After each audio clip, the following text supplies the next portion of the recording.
Right, so we're going to do today's daily race with the SpeedCar Xtrem. It's a daily stage. You only need to take it once. If you miss it, you only need to take the Joker once. I usually do it first lap so I don't think about it for the rest of it. And it doesn't really... It only makes sense to not do the Joker as soon as possible in like an actual manned race, like against AI or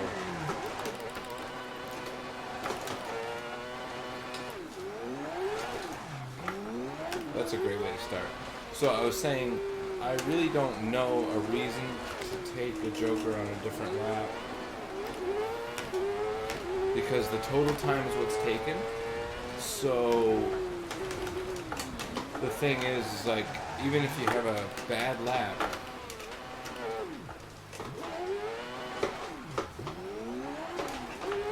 like this one, I can restart. Okay, so even if you have a bad lap, it doesn't make any sense to take the Joker on a different lap because the total time is what's taken. So take the Joker on the first lap and then just run the rest as normal. That's the only way it makes sense to me. Either that or take the Joker on the last lap. That doesn't matter. So unless there are opponents, take it on the first lap. It only makes sense that way because it's just a little variable. Get ready.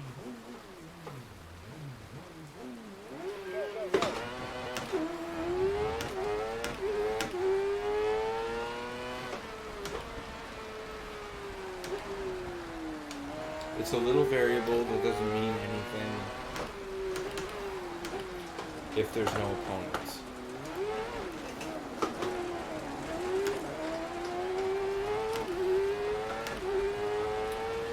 So here we go. Silverstone again. Rain again. Nice and slippery. Oop. So what you'll notice is the style for this kind of driving is going to be stay in a much higher gear than necessary to keep your torque point.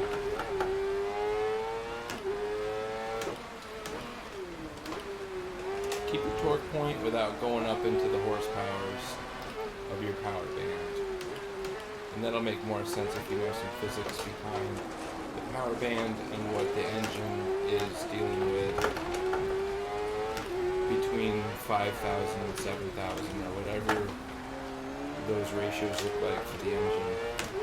It sounds like up to 9,000 or 8,000 RPM, this little guy.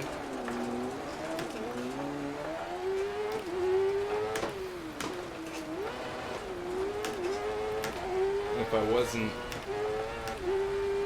I'm not sure, but I can look at the end here what the displacement of this tiny little engine is. But it seems kind of like a motorbike engine.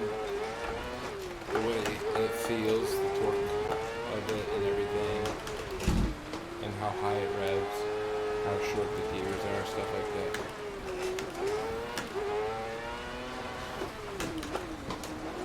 With all this rain and mud, really the struggle is to keep traction.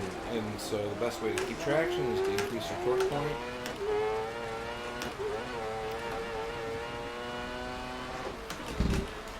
You're not looking for horses, you're looking for torque. So the lower end of your power band is where you're going to power through that. A lot of modulation of the gas pedal or something like this. And a lot of downshifting because you're going to be upshifting more than necessary stay in the torque point.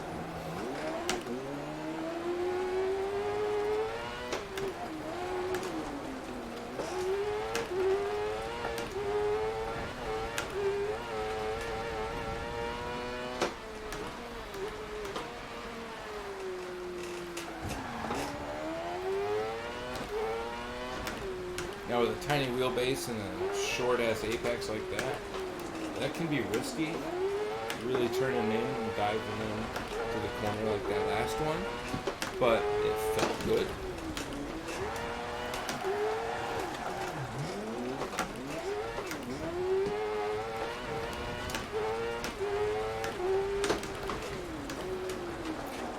So a lot of gear changes when you're dealing with a strained material like wet mud.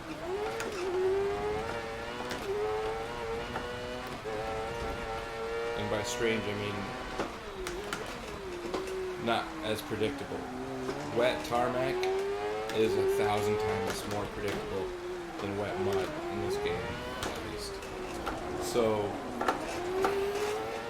the fact that it's tarmac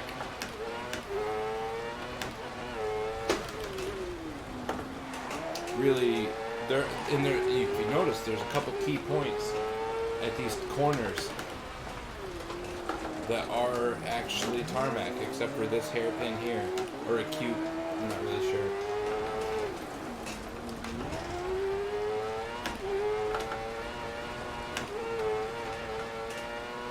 So tarmac here, okay. Well, tarmac there, and then tarmac right at the fucking... There's a tarmac right at the end. Couple different places. Wow. Top 80, top 82 is what you can call that. 406. 440? I mean, I don't know how he did 35 seconds faster. But I do know that if you go down to the bottom and okay, so this is where everybody else starts to have terminal damage or retired. There we go. So the slowest person that's not a quit out would be 737. How did they do 3 minutes slower? Because I've had quite a few mistakes and it was really 35 seconds off from the lead. I mean, seriously, I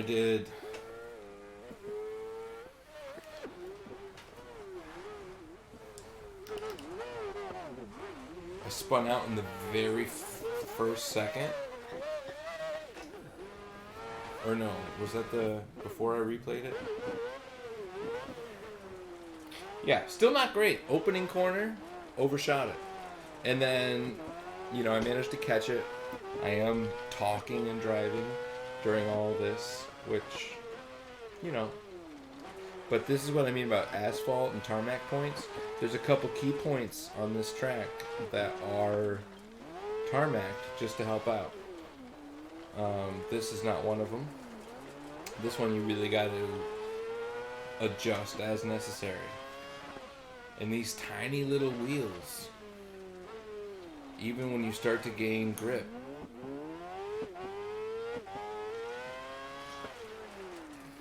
they can lose it so quickly. So I think, and I've discussed this with some of my compatriots,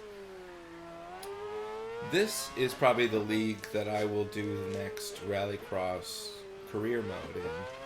Because these little speed cars, if you get good at these, guaranteed better driving. Guaranteed. If you can drive one of these and not spin out, you know how to drive in whatever game you're in. That was a good catch. I could have probably elongated into a Scandinavian flick, but as it were, it was too short. But these wheelbases, I mean, they're just so short.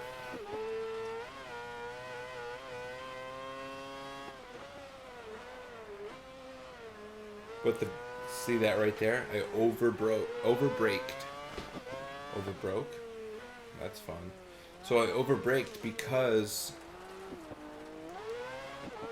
these things are so light that you can be losing traction, but if you just stop everything up, it'll stop for the most part. So, point of interest, if you're driving one of these and you start to oversteer, clutch out. I don't know where you have your clutch bound if you're not using a wheel, but if you are using a wheel, just tap that clutch. Guarantee you'll start going straight.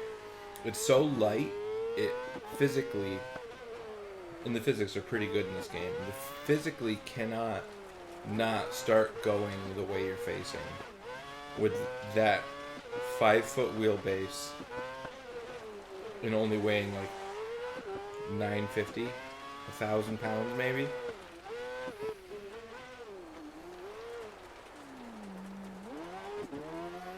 Yeah, so these laps are pretty similar. I don't think I really messed up.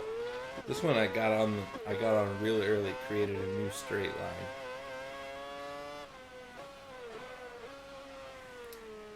But I still braked early and still tapped that apex with that front right.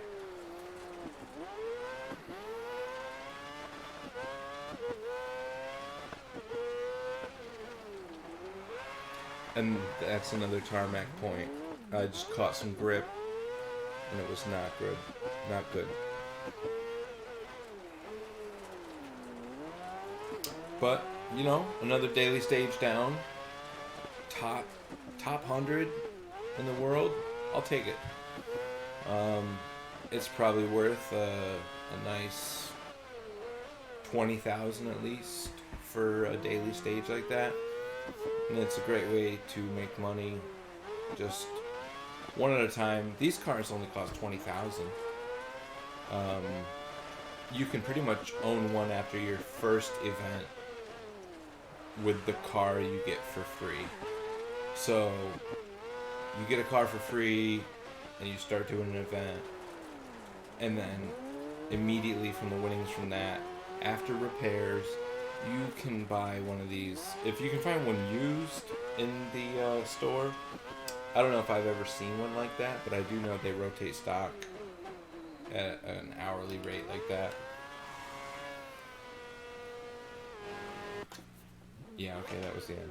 So they rotate stock, so maybe you can snag one like that, or maybe not. Not used. New, they're only 20,000. That's one event, as far as I'm concerned. So pretty much as soon as you get the game, and then you're driving one, and they are very low cost maintenance and repair wise, and very low cost for the upgrades. And if you're doing it right, you're putting in the time, the upgrades come quick in this game. Like, you're going to have to manage your money better than grinding for an upgrade for a specific car. You're not going to find yourself being like, I really need to drive this one more to finish getting the upgradable options. Because really, you'll unlock the upgrade and then the car will still be in an event and you will not be able to upgrade it before you're able and not have the money to do so. So grinding for money is really not an option, or not a priority is what I mean in this game. You kind of just do as you do and you'll make money doing. I guarantee it. So it's another daily stage. Top 82, top 81, whatever you call it. I'm pretty pleased with that. So that's this episode, whatever you want to call it. Thanks for watching. See you next time.